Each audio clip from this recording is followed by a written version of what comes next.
राम राम दोस्तों, मैं राकेश भाई।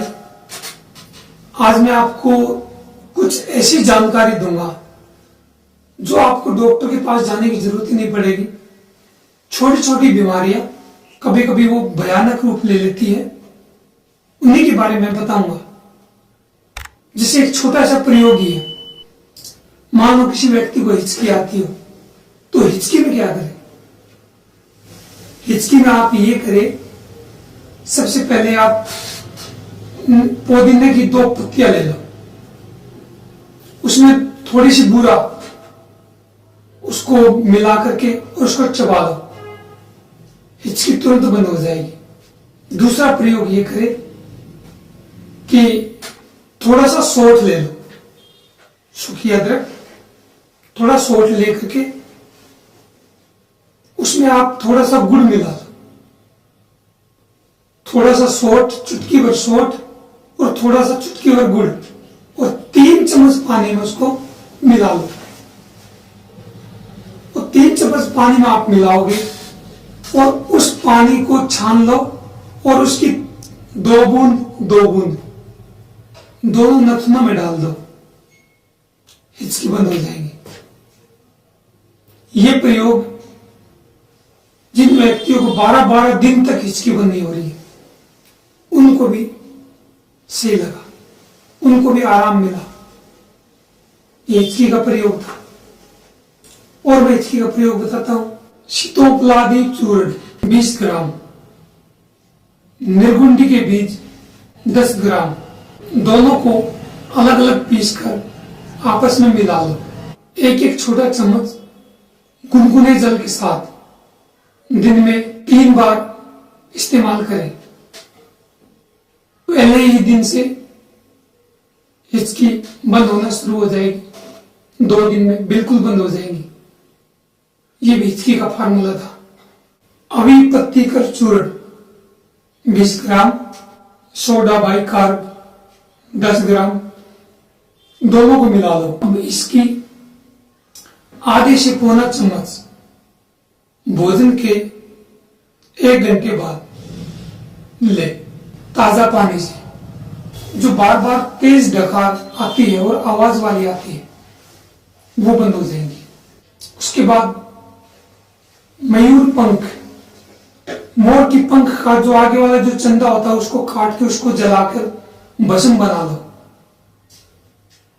और उसको अच्छी तरह भस्म बन जाए, जब थोड़े से शहद में मिलाकर उस रोगी को चटाए जिसको बार बार हिचकी आती है, इससे भी हिचकी बंद हो जाएगी।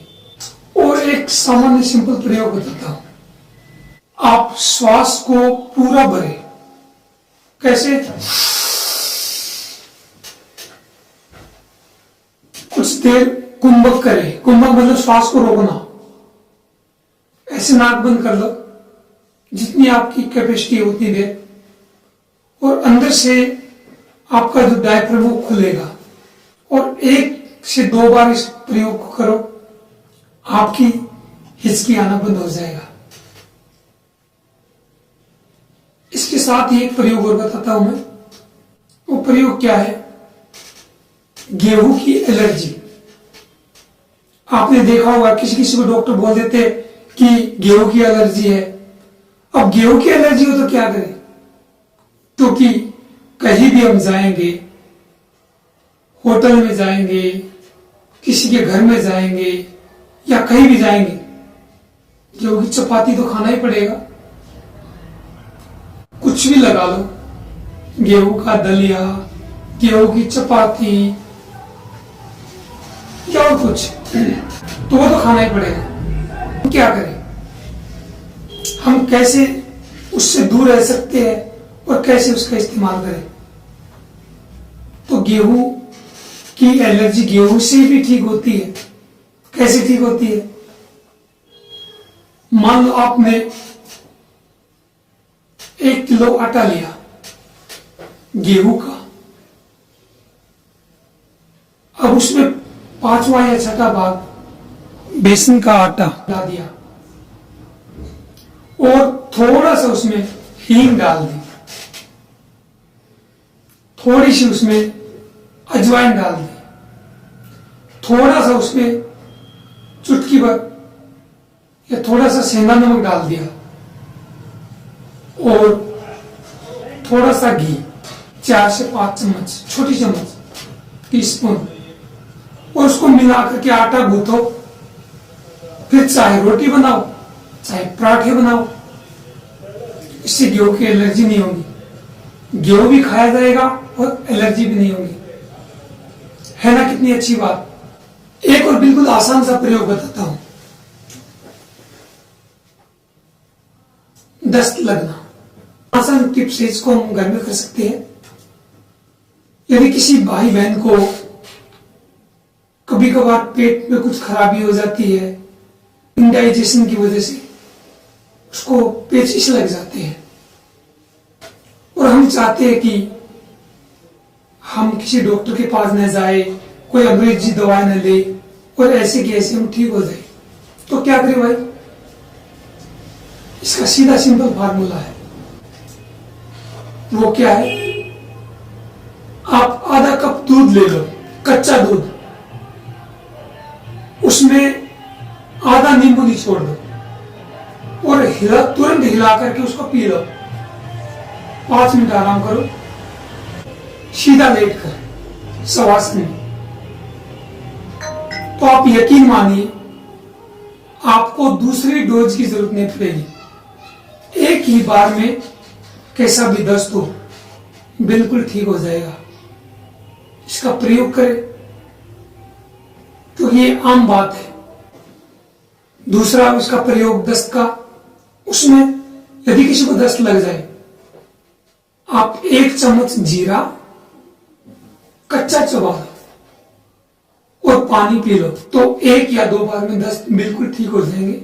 और तीसरा प्रयोग देख लो, इसबगोल, जो इसबगोल की भूसी होती है, उसको आप 1 चम्मच 1 गिलास पानी मिला करके पी लो। 1-2 बार में दस्त बिल्कुल ठीक हो जाएंगे।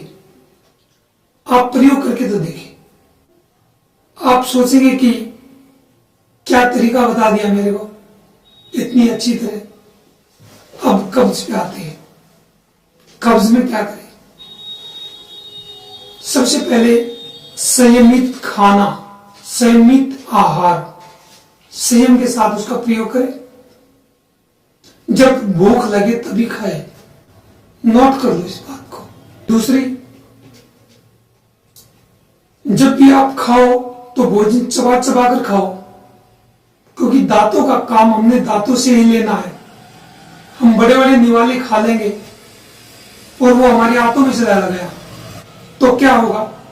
हमारी आंतों को उसको और पतला बनाना पड़ेगा, चबाना पड़ेगा। तो हम दांतों का काम दांतों से ले, न कि आंतों से ले। अच्छा, और क्या करें? खाना जल्दी जल्दी नहीं खाना है, धीरे धीरे खाना खाए, तो भी हम कब्ज के शिकार नहीं हो सकते। और एक प्रयोग और करें आप, एक और नियम का पालन करें कि जो भी बारीक मैदा, बारीक आटा या जो बिल्कुल बारीक चीज हो, उसको खाना बंद कर दे। जब उसको खाना बंद करोगे तो आपको बहुत आराम होगा। आप देखोगे कि आपकी आंतें उस भोजन को पचा पा रही है, और भोजन पचेगा तो कब्ज होगी नहीं। फिर भी किसी भाई बहन को कब्ज हो जाती है, तब क्या करें? तब ये करें आप, रात को सोने से पहले, खाना खाने के बाद दूध में 1 चम्मच गाय का घी डाल दो और गर्मा गर्म, और उस दूध को पी लो। सुबह आसानी से पेट साफ होगा। दूसरा प्रयोग क्या करें? सुबह उठते ही गुनगुना पानी पिए, कम से कम 1.5 गिलास। और क्या करें? और आप ये करें, रात को गर्म दूध में या गर्म पानी में 1 चम्मच अरंडी का तेल, जब उसको अच्छी तरह उबाल आ जाए तो 1 चम्मच अरंडी का तेल डाल दो और उसको घुमाओ। वो फटेगा, पतला होगा, उसकी तिरमले बनेगी। अब आप उसका इस्तेमाल करो, तब भी पेट साफ होगा। और क्या करें? और ये करें आप कब्जनाशक वटी,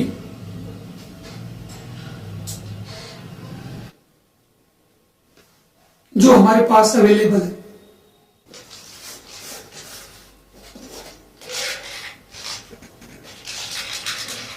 इस प्रकार गोलियां बना रखी है और ये इंद्रायण की गोलियां है,